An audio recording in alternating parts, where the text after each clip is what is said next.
Uhali gani mpenzi mtazamaji wa Sportika TV. Sasa kama ulikuwa huja subscribe channel yetu hii au haujawa mwanafamilia wa channel hii pendwa, na kuomba uweze kusubscribe, lakini pia utacomment na kushare channel hii.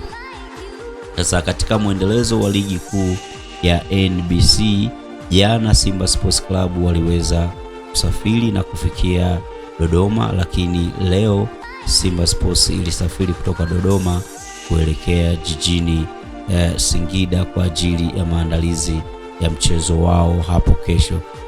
Leo jioni Simba Sports Club ilifanya mazoezi yake ya mwisho katika uwanja wa Airtel ambao ni uwanja wa nyumbani wa Singida Black Stars. Ahmed Ally ameeleza hali ya kikosi cha Simba Sports kuelekea mechi ya kesho, ambapo amesema hali ya timu nzima kiujumla iko fiti na wachezaji wote wako fiti physically na mentally, na timu nzima imesafiri. Sasa wachezaji ambao watakosa mchezo huo amebainisha kuwa ni Selemani Mwalimu ambaye kutokana na adhabu ambayo walipatiwa na kamati ya masaa 72 ya bodi ya ligi ataukosa mchezo wa hapo kesho. Ahmed Ally pia amesema kuwa anafahamu kuwa mchezo wa kesho ni mgumu, ambao amesema Singida Black Stars ni timu nzuri, japokuwa pia aliwapongeza kuwa na uwanja mzuri wa mchezo. Tumsikilize Ahmed Ally alipokuwa akieleza hali ya timu kwa ujumla. Semaji mambo? Safi kabisa bana. Habari za toka jana? Tunamshukuru Mungu, mambo yanakwenda vizuri. Leo somo ikoje? Bana. Singida wanafuturu saa 1 na dakika na robo, sijui ile. Na robo? Wewe hujaangalia kumbe? Sijaangalia. Mimi unajua huaga sisikiagi somo. Bosi mafuta mengi. Sasa sababu. Nimeangalia pale muda kufuturu saa 1 na robo nikashtuka. Kwa hiyo utafunga masaa karibia 13. Sio mchezo. Sawa, baada ya kuanza safari asubuhi kufika Singida, hali ya kikosi iko?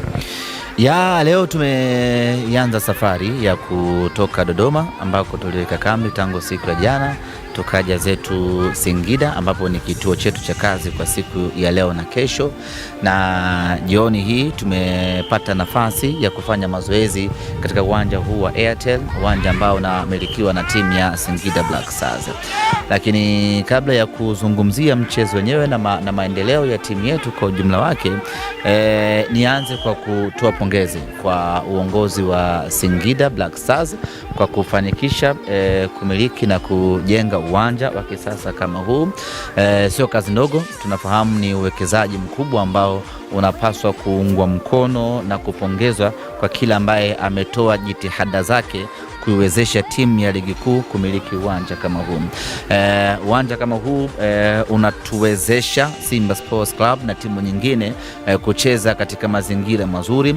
Wewe unafahamu Chiko, hivi sasa mikoani sasa hizi ama Tanzania kwa ujumla, mvua zinanyesha, viwanja vingi vinapata changamoto nyingi ya kuharibika eneo la kuchezea, lakini kwa uwanja huu wa Airtel Stadium, uwanja wa Singida Black Stars unatuwezesha, unaturuhusu kucheza bila mashaka ya aina yoyote ile.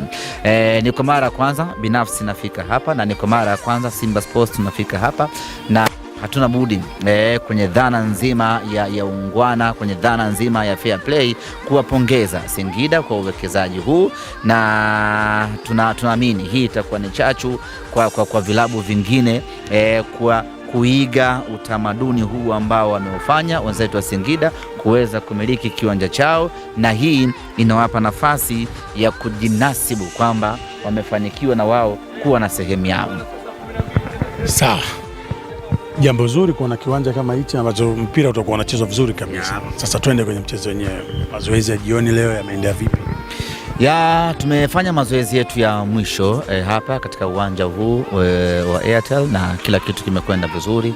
Wachezaji wote ambao tumesafiri nao wamepata muda thabiti wa kufanya mazoezi, na wachezaji wote tunamshukuru Mwenyezi Mungu wapo katika hali nzuri kweli kweli, hakuna yeyote mwenye changamoto yoyote ya kiafya, wote wako timamu. Mchezo wa kesho tunamkosa Selemani Mwalimu pekee ambaye ana adhabu ya mechi 3, na mechi ya kesho inakuwa ni mechi yake ya pili kuikosa, lakini wengine wote waliosalia wako timamu na wako vizuri kwa ajili ya kwenda kuipambania Simba Sports Club. Hii maana yake ni kwamba Mwalimu Steven Becker atakuwa na uwanda mpana ifikapo kesho ya kuchagua nani amtumie wapi kulingana na matakwa na mahitaji ya mechi husika. Sawa, baada ya mazoezi hali ikoje? Je, mmefanya kwa amani, kwa utulivu? Maana hii ndio mechi ambayo umesema Singida ndio mechi yao. Hakuna mechi ambayo utakwenda kucheza alafu mambo yakanyooka. Lazima mtikisiko hapa na pale utokee, na ndio nature ya ushindani. Lakini namshukuru Mwenyezi Mungu, timu yetu imeingia vizuri hapa uwanjani, wachezaji wameingia uwanjani, wamefanya mazoezi. Of course kulikuwa kuna maafisa wachache wa timu ya Singida ambapo kikanuni hawaruhusiwi kuwepo uwanjani wakati timu ngeni inafanya mazoezi. Na hili tungependa kutoa rai kwa mamlaka za soka nchini kupitia match commissioners pamoja na waratibu wa kwa maana GC kutoa seminar kwa viongozi wa vilabu, na kutoa semina kwa match commissioners, kutoa semina kwa GC kusimamia kanuni ya mechi. Mnapokwenda kufanya mazoezi siku moja kabla ya mchezo, watu wote ambao hawahusiki na timu ngeni wanapaswa kutoka. Haijalishi uwanja ni wenu, haijalishi ni nini, lakini as long as wewe ni wa timu pinzani, hautakiwi kuwepo uwanjani mpaka wale ambao wanafanya mazoezi waondoke.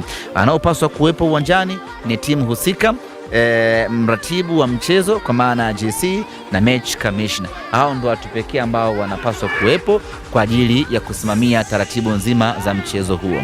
Kwa hiyo tungependa kuona hili linatekelezeka kwa vitendo, kwa sababu sio ombi, sio msaada, ni jambo la kikanuni. Tumecheza huko kwenye mechi za kimataifa, tunaona unakwenda kwenye uwanja wa watu, unakwenda Tunisia pale Stade de Rades, unakwenda Cairo International Stadium, ukifika pale humkuti mtu yoyote Al Ahly, humkuti mtu wa Esperance, humkuti mtu wa Mazembe, mnakuwa mko wenyewe pamoja na wale maafisa wa mchezo husika.